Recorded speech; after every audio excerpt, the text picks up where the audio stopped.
Hello guys, അപ്പോൾ നമ്മൾ കഴിഞ്ഞ എപ്പിസോഡിൽ കണ്ട പോലെ തന്നെ നമ്മൾ എസെൻഷ്യ മാളിലേക്കാണ് വന്നിരിക്കുന്നത്. അപ്പോൾ എസെൻഷ്യ മാളുടെ മുന്നിലായിട്ട് ഒരു സൈബർ ട്രക്ക് കിടക്കുകയാണ്.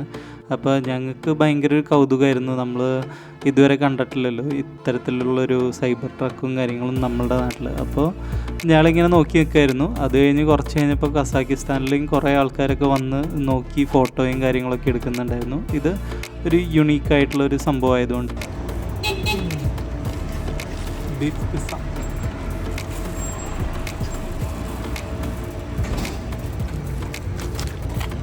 Ваниль, карамель. Ваниль.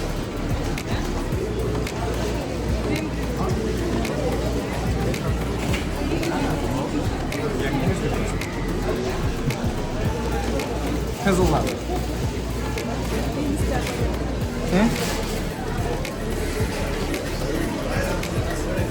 Уж сыра. കാരമൽ. Карамель.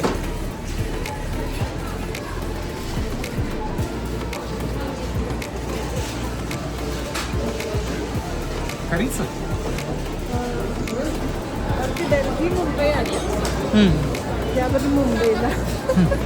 ഹലോ ഗൈസ്, ഫ്രീ കോഫിയാണ്, ഫ്രീ സാമ്പിളാണ്. സാമ്പിൾ കൊടുക്കുന്നത് കണ്ടില്ലേ ഇവിടെ.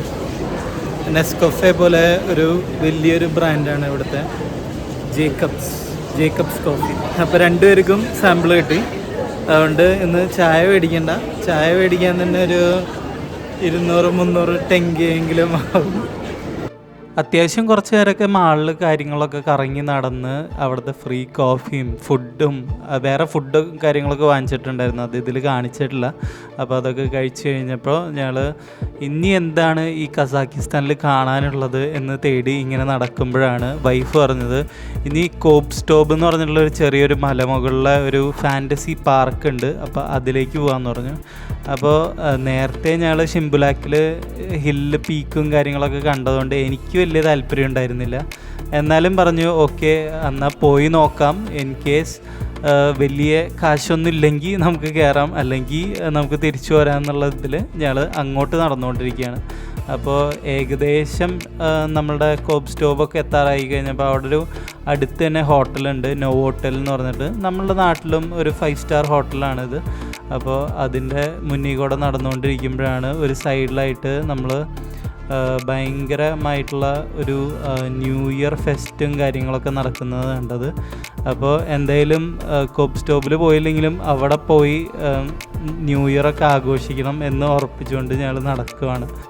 അപ്പോൾ നമ്മളുടെ ന്യൂ ഇയർ ഫെസ്റ്റും കാര്യങ്ങളൊക്കെ കാണിച്ചു കൊടുത്തപ്പോൾ വൈഫും തീരുമാനിച്ചു എന്നാൽ കോബ്സ്റ്റോബിൽ പോകണ്ട, നേരെ പാർട്ടിക്ക് പോകാമെന്ന് വിചാരിച്ചു. അങ്ങനെ നേരെ പിന്നിൽ എൻ്റെ കാണുന്നതാണ് നോ ഹോട്ടൽ എന്ന് പറഞ്ഞ ഹോട്ടൽ. നമ്മളുടെ ഇവിടുത്തെ മാരിയറ്റും പിന്നെ ഇതൊക്കെ പോലത്തെ ഒരു ഹോട്ടലാണ്, അത്യാവശ്യം ഫേമസ് ആയിട്ടുള്ളൊരു ഹോട്ടലാണ്. കോബ്സ്റ്റോബ് എത്തി.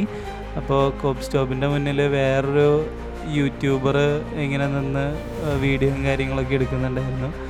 അയാൾക്കൊരു ഹായും കാര്യങ്ങളൊക്കെ പറഞ്ഞ് ഞാൻ നേരെ ഉള്ളിലേക്ക് കയറി. അപ്പോൾ പ്രൈസ് കുറച്ച് കൂടുതലാണ് ഇവിടുന്ന് കോബ്സ്റ്റോബിൻ്റെ മുകളിലേക്ക് പോകാൻ. അപ്പോൾ ഞങ്ങൾ അത് പോകണ്ടെന്ന് വിചാരിച്ചു. നേരെ എന്നാൽ നമ്മളുടെ ന്യൂ ഇയർ ഫെസ്റ്റ് നടക്കുന്നിടത്തേക്ക് പോകാമെന്ന് തീരുമാനിച്ചു. അതിന് ഞങ്ങൾ നടന്നുകൊണ്ടിരിക്കുമ്പോഴാണ് ഇവിടെ കണ്ടില്ലേ ഒരു ഐസ് റിങ്. ആ ഐസ് റിങ്ങിൻ്റെ നടുക്കിലായിട്ടൊരു ക്രിസ്മസ് ട്രീയും കാര്യങ്ങളൊക്കെ വെച്ചിട്ടുണ്ട്. അത് ഞാൻ ഇപ്പോൾ കാണിച്ചു തരാം. അപ്പോൾ എൻ്റെ പിന്നിൽ കാണുന്നതാണ് കോബ്സ്റ്റോബിൻ്റെ മലമുകളിലേക്ക് പോകാനുള്ള സ്ഥലം, സ്റ്റേഷൻ. ഈ പിന്നെ നിൽക്കുന്ന ഒക്കെ ഐസ് സ്കേറ്റിംഗ് ആയിട്ട് വന്നേക്കാം. ഒരാൾ ഹായൊക്കെ കാണിക്കുന്നുണ്ട്. പക്ഷേ ഞാൻ ശരിക്കും പറഞ്ഞാൽ ആ വീഡിയോ എടുക്കുന്ന സമയത്ത് അത് കണ്ടില്ല, അല്ലെങ്കിൽ ഒരു ഹായൊക്കെ തിരിച്ചു പറയായിരുന്നു. അയാൾ എന്ത് വിചാരിച്ചുണ്ടാവുമായിരുന്നു. അങ്ങനെ ഞങ്ങൾ കുറച്ച് നേരമൊക്കെ ഐസ് സ്കേറ്റിങ്ങും കുറേ പിള്ളേരും ടീനേജേഴ്സും എല്ലാവരും ഉണ്ട്. അപ്പോൾ അവരുടെ ഐസ് സ്കേറ്റിങ്ങും കാര്യങ്ങളൊക്കെ കണ്ട് നിന്ന് അവിടെ തന്നെ കുറച്ച് ചെറിയ ചെറിയ കടകളും കാര്യങ്ങളൊക്കെ ആയിട്ടുള്ളതുണ്ട്. അപ്പോൾ അവിടേക്ക് പോകാമെന്ന് തീരുമാനിച്ചു. എൻ്റെ UK കസിൻ ബ്രദറുണ്ട്. ആൾ പണ്ട് നാട്ടിലായിരുന്നപ്പോഴാണ് ഞാൻ ആദ്യമായിട്ട് ഈ ഐസ് സ്കേറ്റിംഗ് നമ്മളുടെ ലുലു മാളിൽ ചെയ്തിട്ടുള്ളത്. അപ്പോൾ കുറച്ച് പ്രാക്ടീസ് ചെയ്ത് കഴിഞ്ഞാൽ തന്നെ നമ്മൾ നല്ല എക്സ്പേർട്ടും കാര്യങ്ങളൊക്കെ ആവും. അപ്പോൾ എനിക്കെന്തോ ആദ്യം തന്നെ ഞാൻ നന്നായിട്ട് പഠിച്ചു.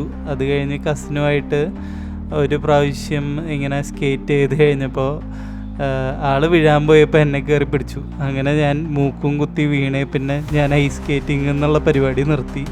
അപ്പോൾ അന്ന് മൂക്കിൻ്റെ പാലത്തിനൊക്കെ ചെറിയൊരു ഇതൊക്കെ ഉണ്ടായിരുന്നു. അതാണ് എപ്പോഴും എനിക്ക് ഈ ഐസ് സ്കേറ്റിംഗ് കാണുമ്പോൾ ഓർമ്മ വരുന്നത്. ഇപ്പോൾ ഗൈസ് നമ്മുടെ അൽമാട്ടി ട്രിപ്പിൻ്റെ ലാസ്റ്റ് ഡേ ആണ്. നാളെ രാവിലത്തെ ഫ്ലൈറ്റിൽ തന്നെ ഞങ്ങൾ ഉസ്ബെക്കിസ്ഥാനിലേക്ക് പോകും. അപ്പോൾ ഇവിടുത്തെ രാത്രിയും കാര്യങ്ങളൊക്കെ കണ്ടില്ലേ, ഇവിടെ ഫുള്ള് ക്രിസ്മസിൻ്റെ സെലിബ്രേഷൻ അല്ല, ശരിക്കും ഇത് ന്യൂ ഇയർ സെലിബ്രേഷനാണ്. ക്രിസ്മസ് കഴിഞ്ഞാൽ തുടങ്ങി ഇവർ ഭയങ്കരമായിട്ട് അലങ്കരിച്ച് എന്താ പറയുക, റോഡ്സും എല്ലാം ഭയങ്കരമായിട്ട് അലങ്കരിക്കും. അത് കഴിഞ്ഞ് ന്യൂ ഇയറിൻ്റെ ഹോളിഡേയ്സ് തുടങ്ങാണ്. ന്യൂ ഇയർ എന്ന് പറയുന്നത് ഇവർക്ക് ഭയങ്കര പ്രത്യേക ഒരു സംഭവമാണ്. അപ്പോൾ ഇവിടെ ഒക്കെ നമ്മുടെ ലുലു മാളിലൊക്കെ ഐസ് ഉണ്ടാക്കി ഐസ് സ്കേറ്റിങ് ചെയ്യുകയാണെങ്കിൽ ഇവിടെ എന്താണ് ഐസ് ഓൾറെഡി ഉണ്ട്. അതുകൊണ്ട് ഐസിൽ ഒരു സ്ഥലം കെട്ടി വെച്ചിട്ടാണ് സ്കേറ്റ് ചെയ്യുന്നത്. അപ്പോൾ ഇവിടെ ഈ കോബ് ടോബ് എന്ന് പറഞ്ഞിട്ടുള്ളൊരു റോപ്പ് വേ ആണ് ഇവിടെ. അത് ചെറിയൊരു ഹിൽ സ്റ്റേഷൻ പോലെയാണ്. അവിടെ ഒരു അമ്യൂസ്മെൻറ്റ് പാർക്കും കാര്യങ്ങളൊക്കെ ഉണ്ട്. അപ്പോൾ അവിടേക്ക് പോകാനുള്ള സ്ഥലത്താണ് ഞങ്ങൾ വന്നിരിക്കുന്നത്. ഈ കോബ് ടോബിൻ്റെ അടുത്ത് തന്നെയാണ് ഈ സ്കേറ്റിങ്ങും നടക്കുന്നത്. അപ്പോൾ നമ്മൾ ഷിംബുലാക്കിലും കാര്യങ്ങളൊക്കെ പോയതുകൊണ്ട് നമ്മൾ ഇവിടെ കോബ് ടോബിൽ പോകുന്നില്ല. ചെറിയൊരു അമ്യൂസ്മെൻറ്റ് പാർക്ക് മാത്രമേ ഉള്ളൂ. അപ്പോൾ ഇവിടെ വരാൻ കാരണം എന്ന് വെച്ചാൽ വൈഫിനൊരു മാഗ്നറ്റ് മേടിക്കണം എന്ന് പറഞ്ഞു. അപ്പോൾ ആ മാഗ്നറ്റ് മേടിക്കാൻ വേണ്ടിയിട്ടാണ് ഇവിടെ വന്നത്. പക്ഷേ കിട്ടിയില്ല, സാധനം കിട്ടിയില്ല. പക്ഷേ ഇവിടെ നല്ലൊരു വൈബാണ്. അപ്പോൾ ഇവിടേക്ക് ഒന്ന് നടന്ന് കണ്ടുപോകും. ഇത്തരത്തിലുള്ള ഹോട്ട് ഡോഗ്സാണ് എൻ്റെ ഫേവറേറ്റ്. പക്ഷേ വിയറ്റ്നാമിൽ വെച്ച് ഞങ്ങൾ കഴിച്ച ഒരു പോർക്ക് ഹോട്ട് ഡോഗ് ഉണ്ട്. അതിങ്ങനെ പെബിൾസിൻ്റെ മുകളിലിട്ടിട്ടാണ് അവർ വേവിക്കുന്നത്. അത് എന്തോ ഒരു സ്പെഷ്യൽ ടെക്നിക്കാണ്. പക്ഷേ അതിൻ്റെ അത്രയും ഒരു ടേസ്റ്റുള്ളൊരു ഹോട്ട് ഡോഗ് ഞാൻ എൻ്റെ ജീവിതത്തിൽ കഴിച്ചിട്ടില്ല എന്ന് പറയാം. അപ്പോൾ ഇവിടെ വന്നിട്ട് കസാക്കിസ്ഥാനിൽ ആദ്യമായിട്ടാണ് ഹോട്ട് ഡോഗ് വിൽക്കാൻ വെച്ചേക്കുന്നത് കാണുന്നത്, ഇങ്ങനെ വിൽക്കാൻ വെച്ചേക്കുന്നത്. അല്ലെങ്കിൽ ഇവിടെ കോമൺലി ഹോട്ട് ഡോഗ്സ് ഒരു പ്രൈം ഫുഡും കാര്യങ്ങളൊന്നുമല്ല. അപ്പോൾ ഇതൊരു നമ്മളുടെ ഒരു ന്യൂ ഇയർ മാർക്കറ്റ് പോലെയാണ്. ഇവിടുത്തെ സ്റ്റോർസൊക്കെ ഇങ്ങനെ നല്ലൊരു ഹട്ട്സ് പോലെയൊക്കെ ഉണ്ടാക്കി വെച്ചിരിക്കുന്നത് കാണാൻ നല്ല രസമുണ്ട്. അപ്പോൾ ഇവിടുത്തെ എനിക്ക് തോന്നുന്നു എല്ലാ അൽമാട്ടിക്കാരും ഇവിടെ ഉണ്ടെന്ന് തോന്നുന്നു. അത്രയും ക്രൗഡഡാണ് ഇവിടെ.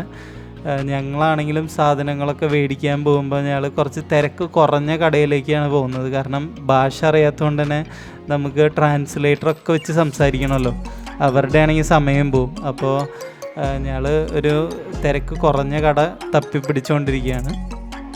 അതുപോലെ തന്നെ ഞങ്ങൾ ഒരു വെറൈറ്റി ആയിട്ടുള്ളൊരു സംഭവം കണ്ടതെന്ന് വെച്ച് കഴിഞ്ഞിട്ടുണ്ടെങ്കിൽ ഫ്രൂട്ട്സിൻ്റെ മുകളിൽ ക്യാൻഡി ഒഴിച്ചിട്ടുള്ള ഒരു സംഭവമാണ്. അപ്പോൾ ഇവിടെ ഇരിക്കുന്നത്, ഈ കടയിലിരിക്കുന്നത് ഗ്രേപ്സിൻ്റെ മുകളിലാണ് ഇങ്ങനെ പല കളർ ക്യാൻഡീസ്, ഇങ്ങനെ പച്ചയുണ്ട്, മഞ്ഞയുണ്ട്, ചുവപ്പുണ്ട്, അങ്ങനത്തെ ക്യാൻഡീസ് ഒഴിച്ചിട്ടുള്ളൊരു സംഭവം. അത് കഴിച്ചു നോക്കണമെന്ന് ഞങ്ങൾക്ക് ആഗ്രഹം ഉണ്ടായിരുന്നു.